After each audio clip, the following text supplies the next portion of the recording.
आपका यूनिक प्रज्ञान यूट्यूब परिवार में मैं प्रज्ञान सर हार्दिक स्वागत करता हूं, वंदन करता हूं, अभिनंदन करता हूं।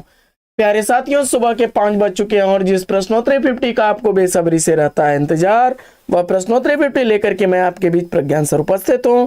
तो साथियों, जैसा कि आपको विदित है कि 50 महत्वपूर्ण प्रश्नों की वन लाइनर शैली में हम लोग रिवीजन श्रृंखला के रूप में इस प्रश्नोत्तरी 50 का अवलोकन करते हैं।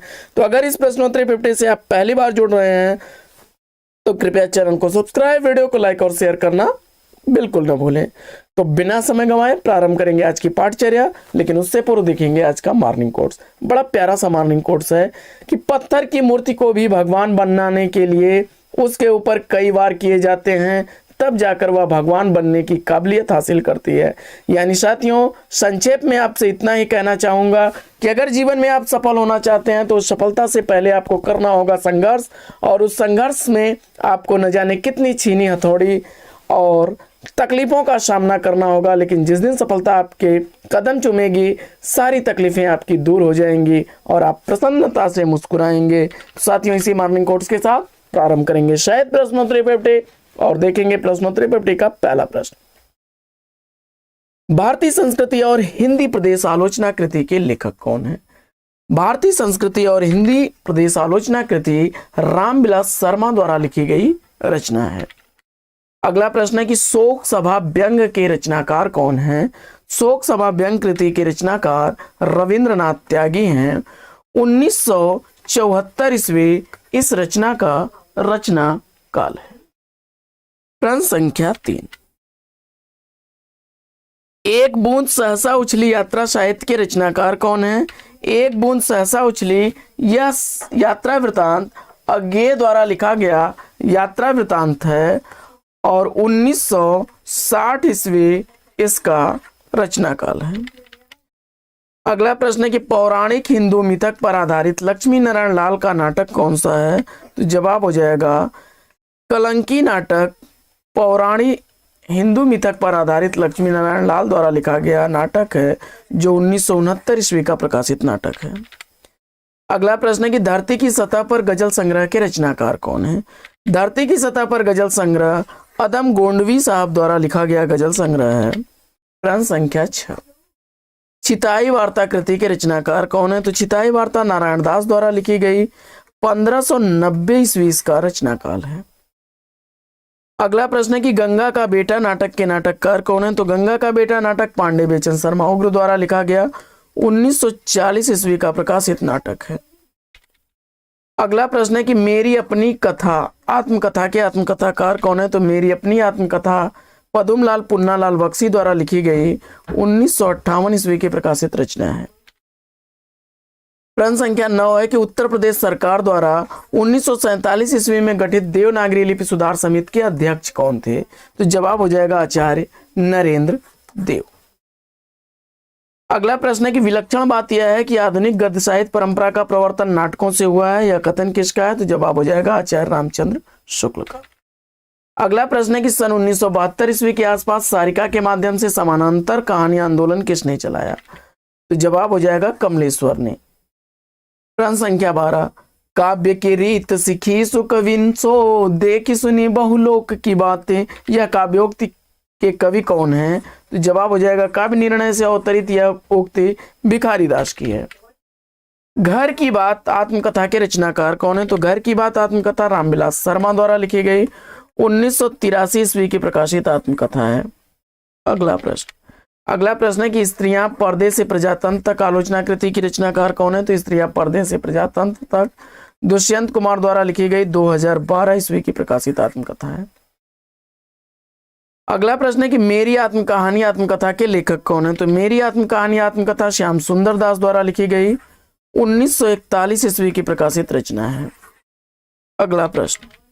अगला प्रश्न है कि एक नौकरानी की डायरी उपन्यास के लेखक कौन है? तो एक नौकरानी की डायरी उपन्यास कृष्ण बलदेव बैद द्वारा लिखा गया 2000 ईस्वी का प्रकाशित उपन्यास है।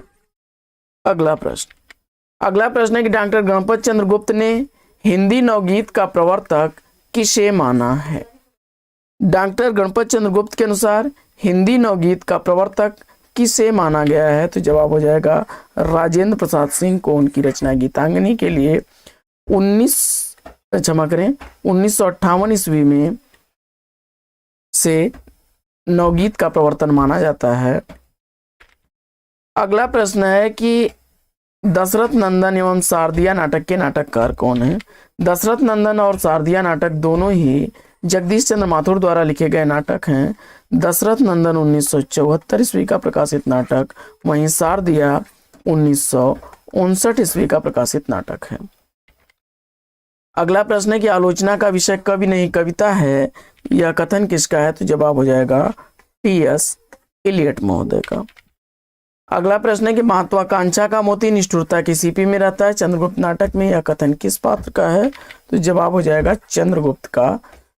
चंद्रगुप्त से चाणक्य का कथन है और चंद्रगुप्त नाटक जयशंकर प्रसाद द्वारा लिखा गया नाटक है। बूंद बावड़ी आत्मकथा की लेखिका कौन है? तो बूंद बावड़ी आत्मकथा की लेखिका पद्मा सचदेव हैं। 1999 ईस्वी इस आत्मकथा का प्रकाशन वर्ष है। अगला प्रश्न है कि मुक्तिबोध की आत्मकथा के रचनाकार कौन है? तो मुक्तिबोध की आत्मकथा विष्णुचंद्र शर्मा द्वारा लिखी गई 1984 ईस्वी की प्रकाशित रचना है। अगला प्रश्न है कि आत्मा और परमात्मा का गुप्त वाग विलास रहस्यवाद है, वही छायावाद है, यह कथन किसका है? तो जवाब हो जाएगा डॉक्टर रामकुमार वर्मा।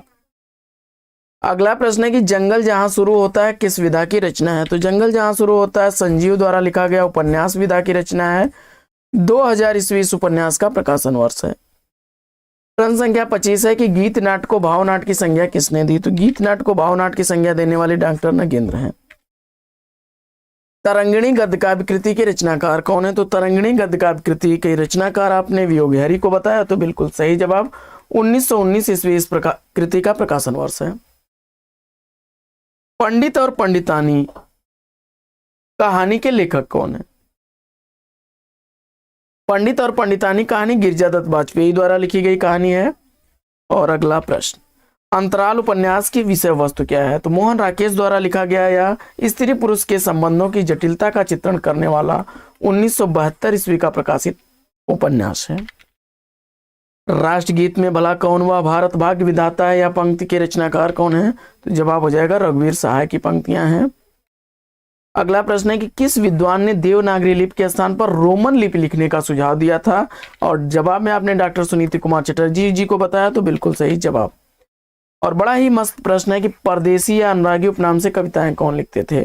परदेसी या अनुरागी उपनाम से कविता लिखने वाले हैं दुष्यंत कुमार जी। कुरुवन दहन किस नाटक का हिंदी रूपांतरण है? तो कुरुवन दहन जो है वेणी संहार नाटक का हिंदी रूपांतरण है 1912 ईस्वी का। अगला प्रश्न है कि भुवन अज्ञेय के किस उपन्यास का पात्र है? तो भुवन अज्ञेय द्वारा लिखे गए नदी के द्वीप उपन्यास का पात्र 1951 ईस्वी इस उपन्यास का प्रकाशन वर्ष है। अगला प्रश्न बड़ा ही मस्त प्रश्न है कि औरत के लिए औरत आलोचनात्मक कृति के रचनाकार कौन है? तो औरत के लिए औरत आलोचनात्मक कृति नासिरा शर्मा द्वारा लिखी गई रचना है। अगला प्रश्न, आंगन में एक वृक्ष उपन्यास के लेखक कौन है? तो आंगन में एक वृक्ष उपन्यास दुष्यंत कुमार द्वारा लिखा गया 1969 ईस्वी का प्रकाशित उपन्यास है। अगला प्रश्न है कि पृथ्वी सेन देवसेना जयशंकर प्रसाद के किस नाटक के पात्र हैं? तो पृथ्वी सेन देवसेना जयशंकर प्रसाद द्वारा लिखे गए स्कंदगुप्त नाटक के पात्र हैं।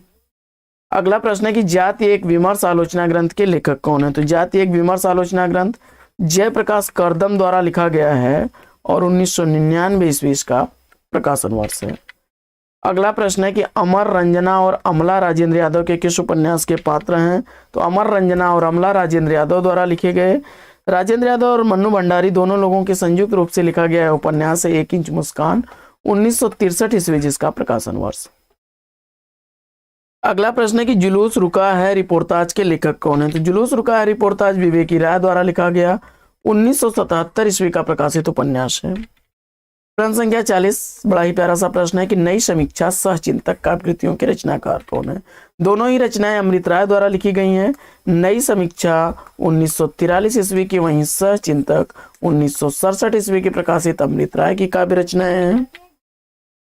चित्रात्मक भाषा और लाक्षणिक पदावली किस युग की कविता की विशेषता रही है? तो चित्रात्मक भाषा और लाक्षणिक पदावली छायावाद की विशेषता रही है। प्रतिबद्ध कविता के जनक कौन है? तो प्रतिबद्ध कविता का जनक परमानंद श्रीवास्तव हैं। अगला प्रश्न है कि अप्रवासी की यात्राएं नामक कृति की रचनाकार कौन है? तो अप्रवासी की यात्राएं नामक कृति डॉक्टर नगेंद्र की रचना है। अगला प्रश्न है कि प्लाट का मोर्चा रिपोर्टाज के लेखक कौन है? तो प्लाट का मोर्चा रिपोर्टाज शमशेर बहादुर सिंह द्वारा लिखा गया 1952 ईस्वी का प्रकाशित रिपोर्टाज है। अगला प्रश्न है कि सूरजमुखी अंधेरे के और जिंदगी नामा उपन्यास की लेखक कौन है? तो सूरजमुखी अंधेरे के और जिंदगी नामा उपन्यास कृष्णा सोबती द्वारा लिखा गया उपन्यास है 1972 ईस्वी। सूरजमुखी अंधेरे के और जिंदगी नामा 1982 ईस्वी का प्रकाशित उपन्यास है। अगला प्रश्न है कि निम्नलिखित काव्योक्ति तुलसीदास की किस रचना से है? कि श्रुति सम्मत हरि भक्ति पथ संयुक्त विरति विवेक।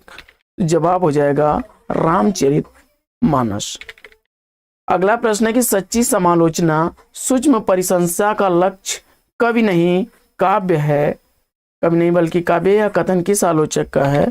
जवाब हो जाएगा टी.एस. इलियट महोदय का। अगला प्रश्न है कि तुलसी आधुनिक वातायन से पुस्तक के रचनाकार कौन है? तो तुलसी आधुनिक वातायन से पुस्तक रमेश कुंतल मेघ की है। अगला प्रश्न है कि रात का रिपोर्टर उपन्यास के लेखक कौन है? तो रात का रिपोर्टर उपन्यास निर्मल वर्मा द्वारा लिखा गया उपन्यास है 1989 ईस्वी का प्रकाशन वर्ष है। अगला प्रश्न है कि राजा लक्ष्मण सिंह ने अभिज्ञान शाकुंतलम का अनुवाद कब किया? तो राजा लक्ष्मण सिंह ने अभिज्ञान शाकुंतलम का अनुवाद 1862 ईस्वी में किया था। रघुवंशम 1878 ईस्वी, मेघदूतम 1882 ईस्वी का।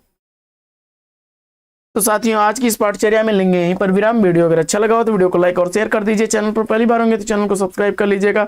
तो फिर मिलते हैं आपसे अगले वीडियो में एक नए प्रश्न, एक नए टॉपिक, एक नए अंदाज में। तब तक के लिए लेंगे आपसे विदा। आपका जीवन मंगलमय हो। बेस्ट विशेष, बेस्ट ऑफ लक। जय हिंद साथियों।